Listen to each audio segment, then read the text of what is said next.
There are a lot of roguelite survivors releasing every year now, and it's rare that you see true innovation in this space. But Archons have succeeded in this, and in more than just one aspect as well, even though the game has a few problems. In Archons you play two characters at the same time. If you play with a controller, it means one character with each stick. This kinda goes against everything I've ever done or learned in video games. Yes, you do technically do a lot of things at the same time while playing games, moving and shooting in FPS games for example, but it's not really the same. Here you need to keep track of two characters at the same time, avoiding damage and line them up to damage the enemies. To just move the two characters at the same time and not get hit by projectiles or enemies is hard and takes a while to get used to. You don't have any restrictions here. Each map is pretty small and you can move the characters from and towards each other however you want. The camera does a great job of showing you everything, and there are several camera modes if the standard one isn't to your liking. Damaging and killing the enemies requires a fair bit of coordination between the characters, and here is where the game's other kind of innovation comes in, the weapons. The weapons in roguelite survivors usually follows a few different archetypes, and they are often based off fantasy classes or military equipment. The developers of Archons could have taken the easy way out here and made very standard weapons, and sure, to some degree they have, but with the player controlling two characters, they have used this to create interesting weapons that involves both characters and how they move. If we look at the first weapon in the game, the saw blade, it bounces between the two characters, wherever they are on the map, and the enemies that get hit are damaged by the saw blade. If the two characters are closer to each other, it bounces faster, but if you put some distance between the characters, you'll hit more enemies. It's a nice balancing act and make you do damage even if your movement isn't perfect. And this is true for most of the weapons. The hammer is my favorite weapon. You will have a circle between the two characters where the hammer will slam down doing damage. If the two characters walk away from each other, you will now get two circles, but they do less damage. The halo is really cool. It's basically an outline of a circle and the two characters are in that line, and depending on the distance between the characters it will become bigger or smaller. Hard to use but really cool. There are a few more, I really like them all. They all react a bit differently depending on the movement of the characters, and definitely adds another layer to the difficulty of the game.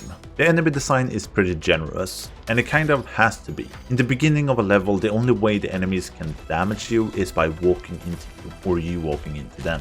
After that, they do this kind of area attack if you get close to them, or vice versa. There are other enemies that are stationary and will spawn damage circles under you. There are enemies that will ram you, and later you have enemies shooting at you as well. For the most part, you'll always be safe if you're on the move. The hard part is not walking into the enemies while you try to dodge them, and this is all the more difficult with two characters splitting what you look at. The variety in the enemies you'll face is good enough, but it ties into a larger issue I have with the game, but we'll get to that a bit later. Outside of your main attack, you level up in regular roguelite fashion as you play and kill enemies. You get to choose between two enhancements when you level up. These can be upgrades to your regular attack via stat boosts or size increase. There are regular overall effects for your characters like stat boosts, and these can vary from ability damage, you can get bleed, and there are others. Then you can also gain new abilities. I think there are close to like 30 of these, and they slot into 3 different types. Tactical, which is an active ability like invulnerability for a few seconds, a dash, a teleport, a drone, a turret, and a few others. Then you have weapons that you actively need to use, like rifles, a mortar, a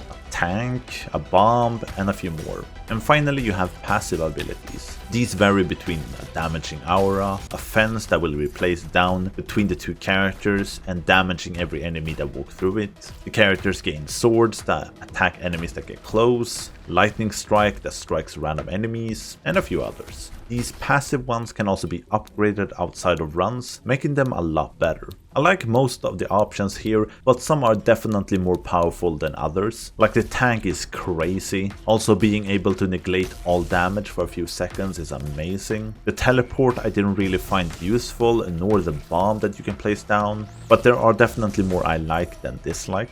You also have an ultimate ability.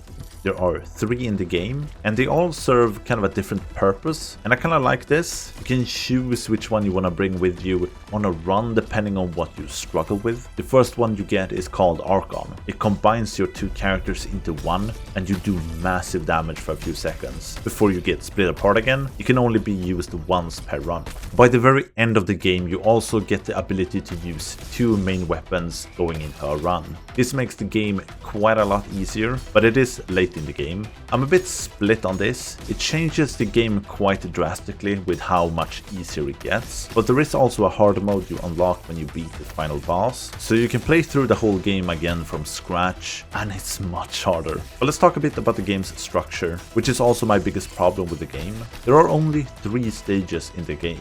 On these stages you survive and kill enough enemies for the boss to appear, kill the boss and unlock the next stage. There is also an endless mode, which is played in a much bigger arena, a very nice change of pace. But the 3 levels and 3 bosses is not that much. Yes, you have a hard mode, but it's just a repeat of the game from what I have experienced. I would have wanted at least 5 or 10 stages. I do like that they don't follow the regular formula of having the game being endlessly replayable, and that you don't have 1,000 different upgrades and stats. There are games that does that really well already, but I do feel like the game is too short, and that's also why I find the enemy variety okay. Each stage brings a set of enemies and keep the stage and experience fresh. But with only 3 stages, there aren't technically that many enemies. The bosses in the game is however a highlight. They play like raid bosses in MMOs. They have really cool and interesting mechanics, but I want more.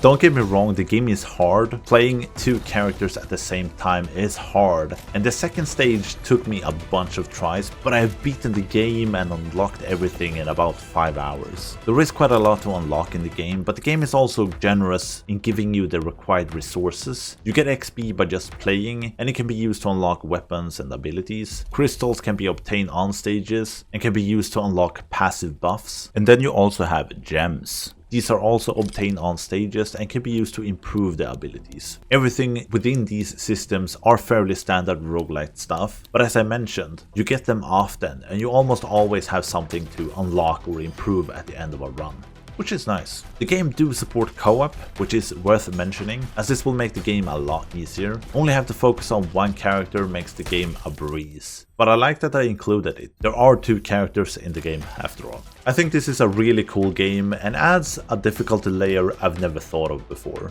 and how it forces you to play something familiar in a new way. The weapons and bosses are a highlight, but I do think the game is too short, and I really hope they make a sequel or add more content post-launch. I do really recommend the game, just for the experience, but it does take some time before the brain gets used to this type of gameplay. Thank you so much for watching, have a great day or evening, and I'll see you in the next one.